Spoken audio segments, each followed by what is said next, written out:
need a breather? Yo, what is good in the hood, guys? I'm back at it again, fresh off of a good run at E3.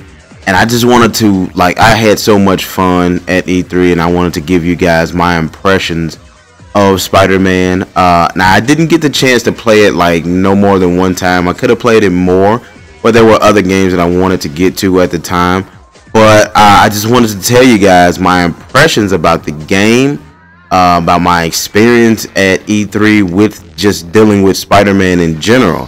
So let me just start off with the game. First and foremost, as you're seeing on the screen, the game is beautiful. Just watching it now doesn't do it justice, but when you actually get it come September, oh my god, it's going to be so good.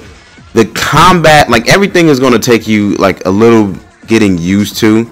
With anything new, it's always going to take you a little getting used to, so I don't want to go into too much of negative things, but there are some things. Actually, I think if you watched Evan Falarka's video, he just put one out, I want to say yesterday, just talking about just some 5 negative things. He's not nitpicking or anything. He's talking about relevant things that honestly that's just polish. Developers are going to polish that right on up. It's just one of those things that's just going to get a little bit better when they just get a little moment to do. But me personally, just playing it the one time that I did, it was so good. I spent a little bit of time just web swinging, just going around the city. I collected one of the backpacks. I fought Fisk thugs and I fought the devils. So I actually fought some of the devils, the inner demons, excuse me, the inner demons. I'm calling them devils. I fought those guys as well, and one thing that impressed me was that there was actually a different feeling fighting some of those guys. There was a difference in between fighting Fisk thugs and inner demon thugs. They did feel a little bit different. Like the Fisk thugs, oh man, they were in the wave battle. They were coming at you with some stuff, man. You had guys just constantly throwing flash grenades, and you had guys coming out there with rocket launchers and a few sniper rifle guys. Then you had an abundance of guys coming out with assault rifles, so you're just constantly dodging. It was actually pretty cool, pretty crazy. But combat feels like the more you're playing it, the more satisfying it's going to be. Combat feels so great in this game, and you're able to mix it up so well with your gadgets and everything. So I like that. The only issue that I really had was not really an issue with the game. It was just me having issues. Was the stealth portions of the game. I was just having some weird issues with it. I don't know. My mind was stuck in combat mode, and I just could not keep it stealthy. I like to be stealthy in these this and Arkham and just anything that has stealth in it. I'll do the stealth if it's done well. And I think the stealth on here actually is done well. I just think I was the issue. So I can't hold that against the developers. I can only hold that against me. But overall, even the booth, the booth at the E3 show floor was actually pretty cool. Now, last year, I think the booth was actually better. The booth last year, even though it didn't have a demo, it had the helicopter from the trailer, from that 2017 trailer. It had Spider-Man perched on top. It had the little fake webs. It was actually really cool. This year they had a little city block of it, and it was pretty cool. You had all these Daily Bugle newsstands all around the place, and they were everywhere. They were even outside of the place, outside of the convention center, which I thought was actually pretty cool. But actually, let me go ahead and move that right along perfectly into, they had these newspapers, these Daily Bugle newspapers, that is actually really cool though. The idea of it, they're made just like a real newspaper, and they actually had a lot of Easter eggs and just little tidbits about the game. So if you saw the video, if you saw the trailer, you already know that it's the Vulture, Electro, Rhino, Scorpion, and Mr. Negative. So it's 5 out of 6 for the Sinister Six. So that's probably one of the big reveals. But in the newspaper, it actually gives you like a little bit of background. It says like the greatest hits on the city, and it's talking about how like number 5, Shocker was captured following a bank heist, but nearly destroyed a police precinct after stealing back his seismic gauntlets. The building has only recently completed repairs, while the shattered eardrums never will. And they have like little profiles on almost everybody except for Mr. Negative, I guess, since he's fairly new in the universe on this particular game. So this is his coming out party.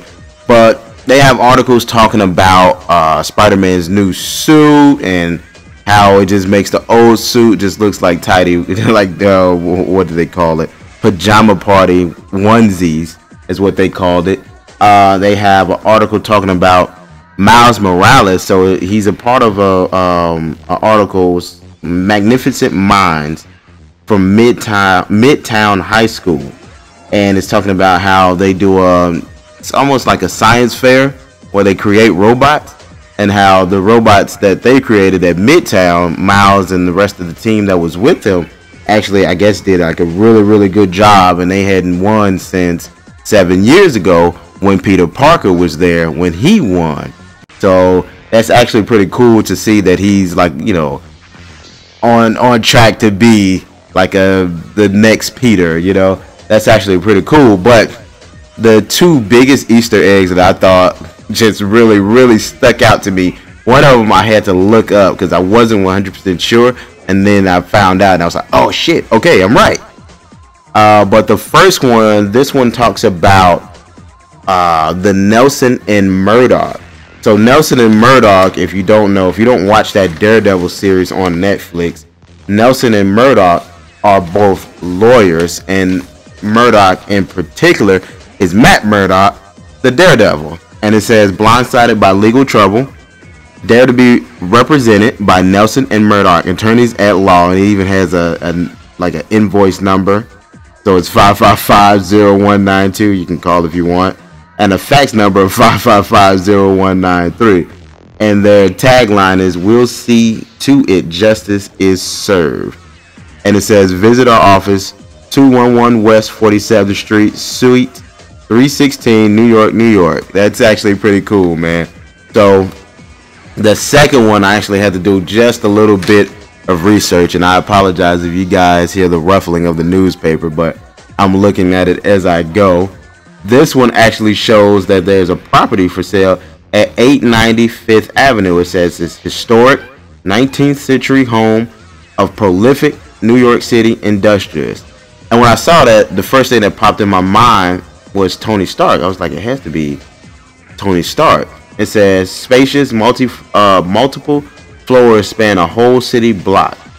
Private, securely surrounded by a 12-foot steel gate. And I was just thinking, like, yeah, this has to be something with Tony Stark. And I actually looked that up.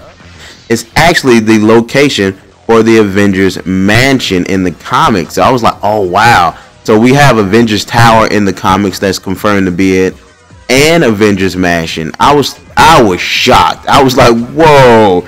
I was like, that's actually pretty big, man. That's pretty big. But there's some other stuff in the paper, like little daily horoscopes, word scrabble. It's a lot of little interesting stuff. And one of them was talking about how when Wilson Fisk went down after Spider-Man took him down, half the police went down with him. I'm gonna go a little bit more in depth on this newspaper at like another video. It's probably gonna be a short one, but just to move on, I actually want to talk about who I met there. I actually ended up meeting Brian Intihar at the E3. I met some more of the development team. They were all really cool people, and man, these guys love their job. I ended up meeting the Spidey Squad. Those guys are cool. Amazing Lucas. Shout out to Amazing Lucas. I'm actually in one of his videos. You'll see me with my RPD hat on. And shout out to Evan Falarka. They were all so cool, man. I had so much fun, man. Oh my god, you guys don't know. Hopefully you guys get the chance to play. I would assume this would be end up being a demo or something coming to the PlayStation. But yeah, hopefully you guys get the chance to play it, because that was actually pretty cool. But you guys know the deal. If you're new to the channel, go ahead and subscribe. Hit that like button on the videos. and hit me up in the comments. Were you at E3 and did you get the chance to play? What did you think of the game? In the meantime, I'm out of here, people. Peace. Take a look overhead. Hey there goes the Spider-Man.